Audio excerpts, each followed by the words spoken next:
Being a Friday, we have Mind Shift Friday. Every Friday, we bring you some thought-provoking conversations to help you think outside the box, or maybe even just throw away the box. Let's just ban the box. Why are we boxing ourselves? You know, we scrutinize some of the things we have believed, some statements we keep making, you know, some ideologies we keep fronting. Are they really? So today we are talking about nurture versus nature. Just wondering which one has the greatest effect on our lives. I've got two amazing people in studio with me today to help me with this conversation. First and foremost, business trainer, coach, and speaker, Hannah Githuki. How are you doing? I am doing very well. Thank you. It's good to have see you. Thank you. Karibu sana. Happy to be here. Awesome. Yes. I also have project associate at Ashoka, Brian Chesoli. Brian, Karibu. Thank you so much. You're doing well? Very much so. Yourself? I'm alive and kicking. That's nice. Don't ask me what I'm kicking. I just know I'm kicking some stuff. I hope I'm kicking out the right stuff. Nurture or nature? Which is which? Because they sound almost similar. What is nurture? What is nature? Yeah. And I mean, I love this topic. I love this topic because in my profession as a coach, I think this is a question I have to deal with every single day when I meet a client. Because people have been put in a box, and for me, when I'm doing the coaching, then the box is nature. This is hereditary. This is in my DNA. This is how I've always done it. Yeah, that's the box, right? The nurture is now my job to help my clients know that you can get out of that box and think differently. The nurture becomes the environment you live in, the people you interact with, the books you read. Basically, nature says it's static. This is how it's always been. But nurture says, no, we can change the narrative. And we can grow and we can become better and we can do it differently. Yes. Then with that, am I right in thinking when we talk about nature, it has to do with things maybe like personality? Oh, yes, very much so. Yeah. I think, and I strongly agree with what you've said, right? And as you're saying, it's nature is, the personality, and then nurture for me is more of character, right? And how people around us get to see who we are, and we associate mostly with character than personality. So, for example, my personality is a person who's outspoken, a person who, within a room likes to network and all those things. And so the first thing that people will, try and identify me with is that sort of character. The person who's, very welcoming, easy to sit down with and have a conversation with. While nature in itself, it's the upbringing and it's the person in the sense that what are the building blocks of who I am as Brian, right? Am I someone who's more, reserved? But that's something that you might not interact with on a day-to-day basis because it might come out in a cocoon when I'm by myself and I'm seated down. That is the type of personality that I have, that I'm more, chilled, I'm more relaxed, and that is the type of person I am. Because sometimes I think when you look at some of these things, does it then seem like some people are advantaged because of their nature, their personality, like you're talking about, you're outspoken, you connect with people easily, as opposed to that person who is not? Or there are those people who are just naturally bright. I've got two sons, personality very different. Very different. So different. And sometimes you wonder, okay, so is one an advantage over the other? Or do we look at it that way because of nurture? Yeah, and you could say an advantage or a disadvantage because it could go either way. Because if somebody believes that they were born not very bright, then that's a disadvantage because they may feel like they cannot be able to operate in the world others are operating in because of that disadvantage. So I don't like to look at it that way. I like to look at it that, yes, it's a streak, probably. In fact, I like to look at nature as DNA and genes, right? And that's how you are born, right? But you don't want to fix yourself there. You don't want to fix yourself that, because in my family people are fat, then there's nothing. I have to keep up with the family tradition, man. I have to keep up. There's nothing I can do about that. Yeah. And so, I mean, Pastor James, it's a question of, okay, so this is probably what you've been told you are, or what people have said you are, but what do you want to become? What do you want? What can you do to improve? So for me, it's really just a question of, okay, this is how I was brought in. These are the things I was given to operate with. Yeah. But then, what do I want? What can I do to make it the life that I want, right? So when I look at nature, for me, it's really about the... see, this is how I look at it. It can become a place of people giving excuses. Okay. And that's what I was saying in my line of work as Yeah. a coach. Yeah. When people talk so much about nature, it becomes almost like, because of where I was brought up, I can't do this. Yeah. Because of what my family does, I'm not able to do this. But who said you can't learn a new language? Who said you cannot get out and become a different person than you are? Yeah. Who said you can't push yourself? And that's what we want people to do. We want people to push themselves. Okay. And yeah. I think it's that upbringing, yeah. I'm sure probably you've had these thoughts, because I used to have these thoughts. You know, you think, supposing I was born in China, how different would my life be today? Or supposing I was born in Canada or in the States. Yeah. Supposing I was born in a slum, how would my life be like today? Because I think for many of us, that has such an effect on our lives. You know, I grew up in Eastlands, and Eastlands people have got that thing. Minim sewa Eastlands. It becomes like a disclaimer, you know, to allow certain things. Eastlands. Yeah. You know, so how do you break free from that? Because that seems to be like something that holds a lot of people back. Yeah, it is. It is. I think we have to look at the socializing agents, right? And we have to go back to when we are being brought up, or while we are growing up, right? Yeah. When we grow up, we are encoded with certain things and certain messages. One, it could be from our environment where we're growing up, Yeah. you know, the lifestyle within that environment. And then you begin to adopt this and you say, you know, this is the person that, you know, people in this area should look like or should behave like. And at home, again, it's one of the, you know, basic, you know, socializing agents. The family is one of the basic socializing agents. So Yeah. your parents are given that responsibility of giving you these, you know, key instructions, you know, the good and the bad. And so you begin to adopt certain, you know, principles from them, and Yes. they begin to inform who you are in life. And so the first thing I think is to speak to the parents, right? It's how do we bring up young people to become, you know, independent, confident people in themselves, you know. And I like what you said about, you know, personality and character. You know, if parents take up that mantle and that responsibility of saying we want to bring up change makers, people who are able to empathize with the environment and begin to address the challenges within the environment. And it could be how your boys are relating with one another, right? You're saying they have two different personalities. And so when you begin to notice one of them is being unfair to the other, the question then becomes, how do you take that as a teachable moment and tell them, hey, did you realize what your brother was feeling when you did this to him? Because at that point you're teaching that person empathy. And so even if their personality or their character is, you know, the dominant type, the person who likes to be outspoken, then they'll become aware of the other person whose character or personality is more reserved, more timid, and stuff like that. And so what you're doing is you're giving them the right instructions to be able to become men of character or people of character when they grow up, right? And so you're informing that journey, and when they grow up, they break these, you know, chains of mimi nimsewa ghetto, or I grew up in this area, or I'm this type of person because my family is, you know, this type of people brings out this type of people. Yeah, you know, that whole aspect of family. I'm sure you've heard this story. You know, a story is told of two brothers. One is a drunkard, the other one doesn't touch the drink. You know, each one is asked, why are you a drunkard? And both of them have the same reason. My father was a drunkard. So because my father was a drunkard, I've become a drunkard. Because my father was a drunkard, I am not a drunkard. How?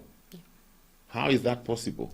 Yeah. What happens so that, you know, each person chooses this path? Is it nature? Is it nurture? Yeah. And what you said, chooses, because it's a choice.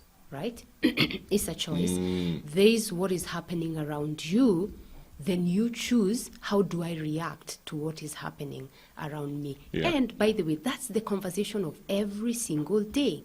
What do you choose? What can you do to make sure you break free from what you've always believed about yourself, right? Okay. What can you do to make sure that you break out? And that's where nurture comes in.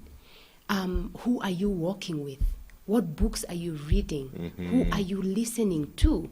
Because then, if you're not being socialized the right way, if you're not walking in there, then definitely nature is the one that's going to take its course. Because the conversation, and I know there's no fight, and there's a debate between nature and nurture, Yeah. but both of them are important Yeah. to us. Yeah. But the way I look at it, nurture has to take over. Nurture has to take over because then nature brings out some sort of laziness as well. Laziness. That In what way? I'm just there because that's who I am. This is how I was This is born. yeah. I was born a stammerer, so let's stammer it out, you know. But how many people were born stammerers and they Now go they're and eloquent speak. speakers. They go and take a speaking course Yeah. and they speak and you can't even believe. Yeah. And I'm not disrespecting the fact that there are some things naturally because of DNA Yes. and genes. There's Yeah. some things really that are really just inside of you, and that includes some diseases. You know, there's some but they are rare. And that's why for me, nature is there, but it's very little streaks of that, you know. So, I mean, those diseases are very rare that if your father had it, then you will have it. Yeah. But then, even when it comes to diseases, I look at something like cancer. Say, for example, lung cancer, right? What is the trigger for lung cancer, for example? What triggers lung cancer? Smoking. Yeah. So if your grandfather, your great-grandfather, your father had cancer, but then you are born into this family and you never touch cigarettes in your life, do you think, because that's a trigger, and I'm just saying, I'm not a medic, so I'm just saying, if you never touch cigarette the whole of your life, will you get cancer, even if the streak is inside of you? So for me, I look at it as sometimes nature, people can take it just to be lazy and to I'm just going to sit still because this is who I am. This is who they said I am. Yeah. Right? Yeah. So why do I even bother? Because, I mean, so where is the place for technology then? Yeah? Where is the place for advancing education then Yeah. if we are going to leave everything to nature? Okay. So as much as those two are important, for me, nature has to take precedence. Okay. Yeah. And when it comes to nurture, then the individual has to be very intentional because, you know, growing up, you talked about our parents. Okay, Yeah. they've raised us in a particular way, but then we get to a place where we detach from our parents and become our own man, our own woman. So does that mean then at that point I have to be very intentional about the nurture, how I'm nurturing myself, and is it possible to change that which has already been deposited in me in the way that my parents raised me up? I think it's very much possible, right? I think it's very much possible because as we grow, we keep on learning, right? Yeah. And then there's a saying that if we stop learning, that's the beginning of us dying or something like Yes, this, right? yes. That is when we stop learning, right? And I think that's the task that we take up when when we become adults and we become independent beings, right? That all this journey that since birth till where we are, till teenagers, Yeah. we've been instructed and been given this, information for us to now digest and make decisions for ourselves. And then, that begins to inform who we are as Yes. people, right?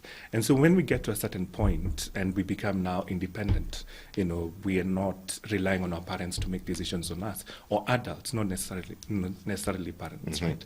It's at that point where we now begin to learn certain things. So we pick and choose what we want to instruct the rest of our lives. We continue reading books, we continue listening to music, and this begins to inform the people that we are. The conversations, the friends that we have, informs the people that we are. People say, look at your friends and I'll tell you who you are, Yeah. right? And that's the type of nurturing that now begins to inform social behavior and all that. So we have to be very intentional on the people we have around, the books that we read, the songs that we listen to.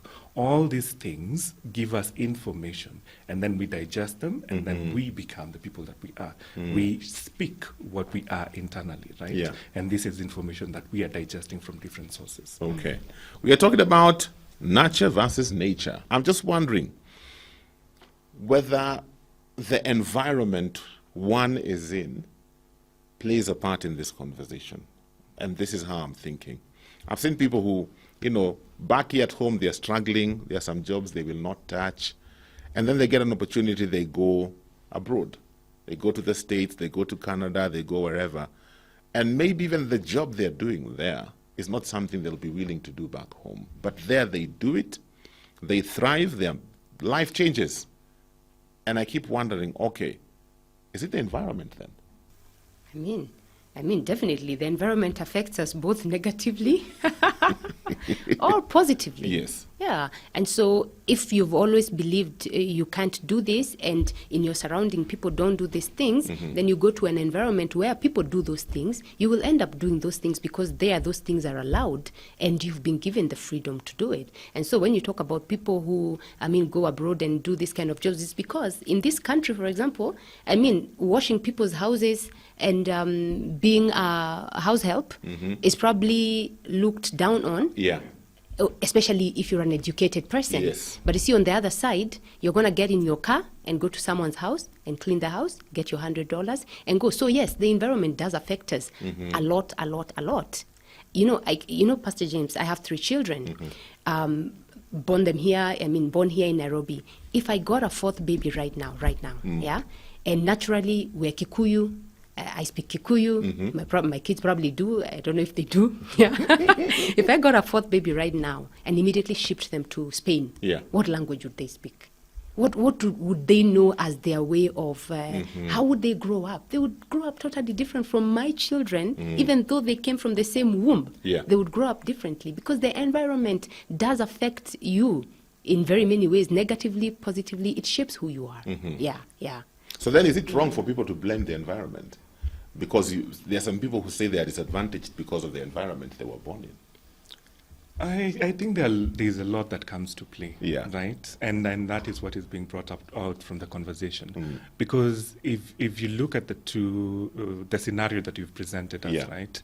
The thing is, in a different environment, the dignity attached to what that service is different from the dignity we attach to the service. Yes. Right?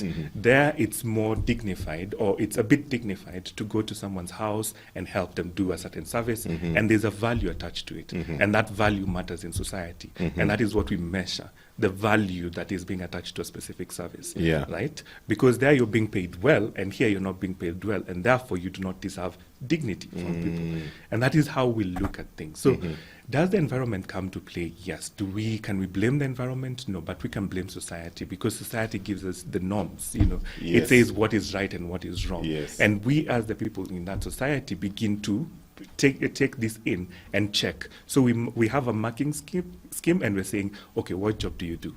And then we say, okay, is that dignified? And then we say, to what level? How much value is being associated with that specific job? Yeah. And so that's the dignity that I'm going to accord to you as a person, which is totally wrong. You see, in a different society, they're being paid how they're supposed to be paid. But someone is valuing that time that person is giving into that service. And so when they're being paid and then they come back, and when we see that value attached to that service, we go like, okay, that is good money. So we are not saying the service, we're saying We're seeing the money. We're seeing the money. Very true. Yeah. Very So true. that's the thing.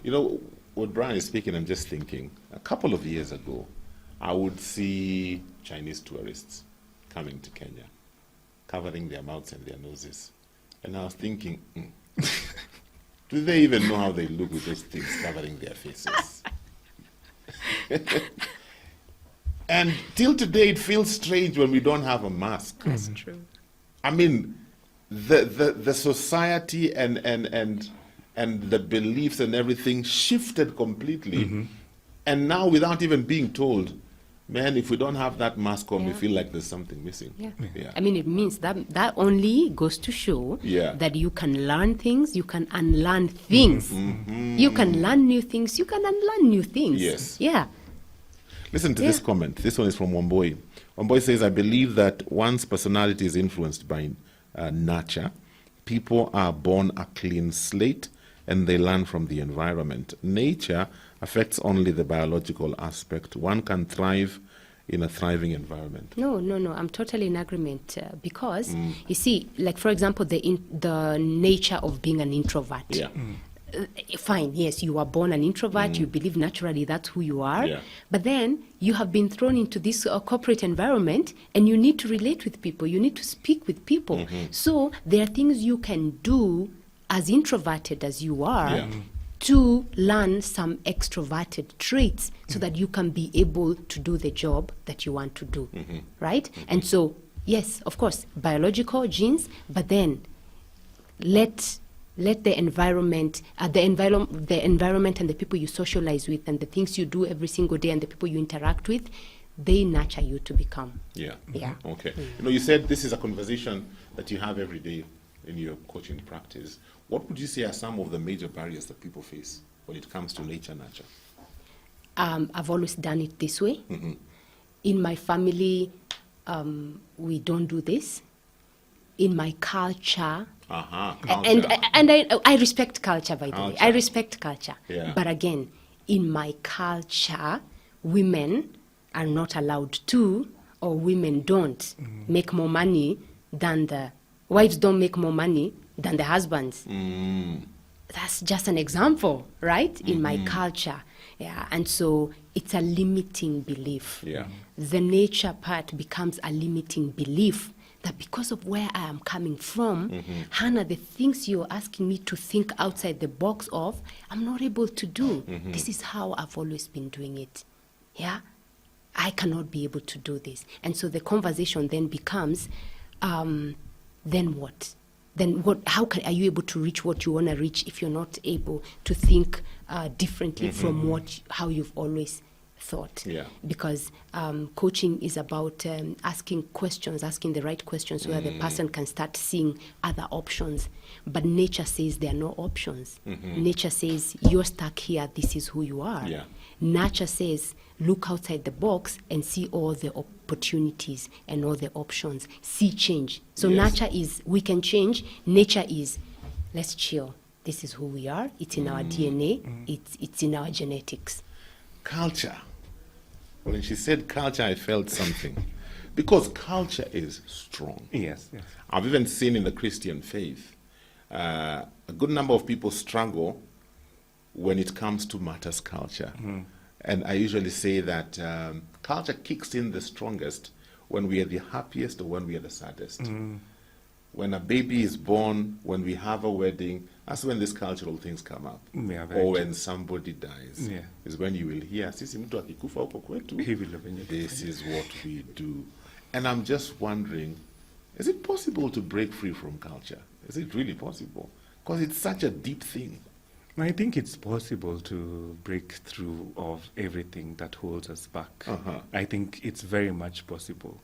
And when we're discussing the nature and nurture, and we're saying, nurture is the environment where we, Yes. in which we exist, right? And we're talking about, the culture, we're talking about the friends, we're talking about the socializing agents. We have to also be aware that we as beings have that ability to pick and choose what we want for ourselves, right?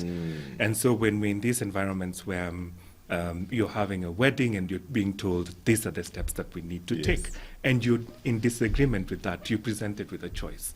Do you take it or do Or you do not? you not? In most cases, we look at it and we're saying we don't want to break, not free from them, but the relationships that yeah, exist. yeah. Because these are your family. And then it becomes a tricky thing to balance. Where do you say no and where do you say yes? Because you're playing with people's emotions, people's, what they believe in. But most importantly, you're playing with you and I. How do we relate? And it's going to be, this is a long, lifelong bond, because it's within the family. How do you break free from that without, rubbing someone the wrong way? But I do believe that we always have a choice to make. That if we are presented with, options that we do not believe in, then we have that ability and capacity to say, listen, I don't believe in this, and so I'm not going to follow this path, but I'm going to choose this. And present, reasons, because people are, willing to reason with you. And you say, this is why I am not willing to proceed in this manner. And they will listen to you. Okay. Even as we talk about nature, and DNA and what you came with, I've seen people who are very disadvantaged, so to speak. It's like nature didn't deal them a good hand. Yeah, people who maybe were born without limbs, people who were born without eyesight, people who can't, there's just something about their physical well-being that was not complete. It's like this guy with a hard name. It's called Niku. Oh, yeah. Yes. And I look at somebody like that, and I look at what he has achieved and what he's achieving. And I compare that with somebody like even me, who was born with everything, as compared to him. And I keep wondering, why? Because there's also somebody else born in a similar situation like him, and he's gone off on the other me attitude, way of life. Why such a big difference? Again, first of all, intention, choice, environment, but then, so you've been served with this, so it's okay. This is what you've been served. What are you going to do with it? Right? That's how I look at it. So yes, you've been given lemons. Are you going to eat them and just complain the whole day because they're really, really bitter? Or are you going to do the cliche and make a lemonade out of this lemon? I'll start a lemon plantation. Right? Yes. Right? So what do you do with what you've been given in your hands? So instead of giving excuses and say, oh, I was dealt, a bad deal because my family, then how can you look at it and say, okay, because this is what I have to work with. What can I do with what I have in my hands at this time? Because yes, there's that Nick person, there's another person in the village who probably was told you cannot, and they stayed. And then there's Nick who said, oh wow, I may not have limbs, but I have a mouth. Right? How can I use what I have to make a better person out of myself? So if I may just contribute to the same, I think when I look at it, right, I see that nature is what's been given, right? The assets that we have. And then the question is, what do we do with these assets? When we look at it from, I don't have this, then we limit ourselves, right? But when we look at it from, this is what I have, what can I do? Like, that is the question, what can I do with what I have? Because no one has been dealt a bad hand, like really bad, that they can't fend for themselves. That is the thing. It's perception. It's perception that limits us. Because we're looking at what we do not have. But if we start from what do I have and what can I do with what I have, then we change perception and we change that narrative. And we take away that, disability from this person, and they begin looking at themselves as, hey, I am able. I can do it, and so let me do it. Then that is the difference. Okay. To that person, as we about to land this plane, to that person who's always been blaming maybe their parents or how they were brought up or the environment they were brought up in, and they're listening to this conversation and they're realizing, okay, so you actually mean the ball is in my court, I can actually change my life. Where do they begin? Where would you advise them to begin? And begin now, and begin with what you have from where you are at. But sometimes, Hannah, it's very hard for people to see what they have. I've realized people see what I have, but I don't see it because it's always been there. It comes so naturally. And sometimes what you have, you assume everybody else has. So it's not a big deal. So how do I even see what I have? How do I even put worth and value to it? Because I've never done that my whole life. So if you tell me, look at what you have, but my whole life I've been looking and I've been seeing nothing. So what is this you're seeing that I'm not seeing? I think, if I may, right? Yeah. It begins with listening. It begins with listening. Uh-huh. Because when you're around people, they'll tell you the things that you can and cannot do. Because they'll tell you, hey, listen, Brian, I've heard you speak, and I think you can be a good, public speaker. Uh-huh. And then that begins to, if you challenge yourself and say, can I do it? And some people will say, hey, Brian, I like the way you do X, Y, Z. Maybe you should continue. Those are like someone throwing you clues of what you can do that you are not aware of. Because when you look at the mirror, you're only seeing your image. Yeah. And someone, when they look at you, they're seeing something different. They're seeing your abilities, they're seeing your limitations. And at times, your close friends, your family, they can genuinely tell you some of the assets that you have, Yes. and you didn't even pay attention to them. Yeah. So listening, I think that it begins there. Yeah. No, I mean, I agree with you totally. And especially when it's cloudy, it's very difficult for you to see clearly. Yeah. Yeah. And so I think just getting out of yourself and just looking around you and just getting to know what is it that drives me, number one. What experiences do I have, number two, right? What energizes me? People around me, what do they see when they look at me? What Yeah. do they say about me? Yeah. What interests me? What movies do I watch? What places do I like to go to? So you look at what skills do I have? What skills have I learned, right? What are my gifts? Yeah. When you look at all those things, usually they bring you to a place of, wow, I'm really, really, there's something about me in this area. Yeah. And then you will start seeing yourself as somebody who is able to do something, and you'll start seeing yourself as somebody who's rich with experiences and rich with skills and rich with gifts that can become a fruit that can grow into something. Yeah. But first, the believing in yourself that you're actually able to do, and believing in yourself that you deserve, right? Yeah. And believing it that it is possible and it's doable. You have to come to that place of, wow, that you actually believe that it's possible. Yeah. And then you get out there Okay. and start from where you are. Okay. Yeah. I think there's something you said that's very important, and I think sometimes we forget that. And that is, everybody has something. Yeah. I think the problem is many of us don't realize that what we sometimes have is just a seed that has the potential to become a huge forest, but we need to work on it. We need to put work into it. And the work aspect is what many of us don't like. We want the whole forest complete.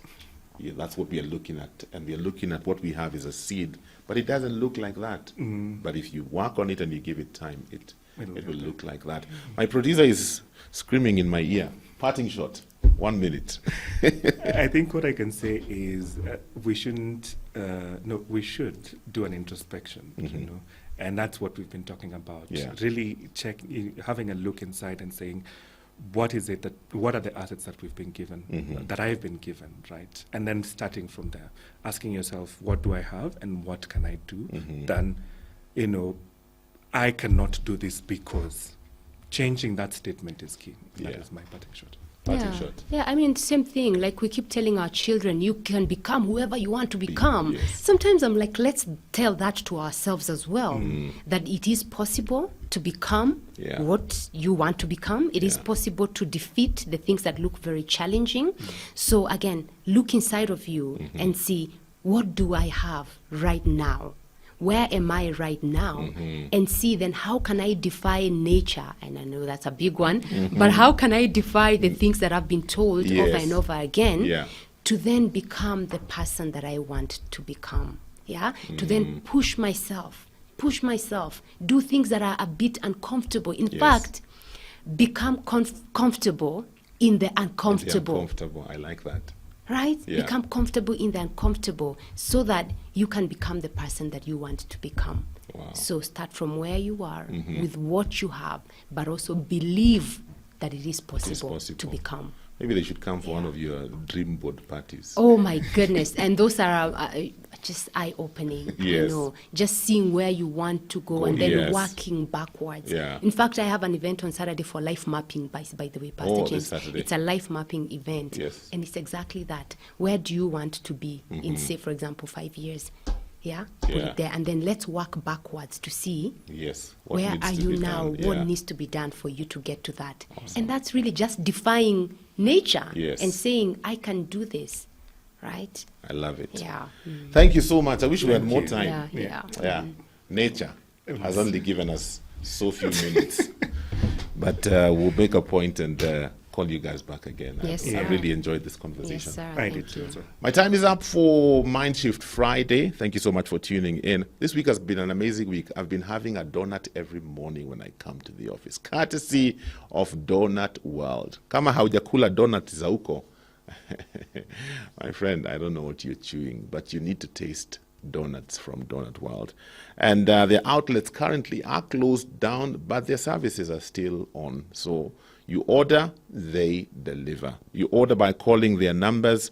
Let me give you their number, 0731 086504 or 0731 033554.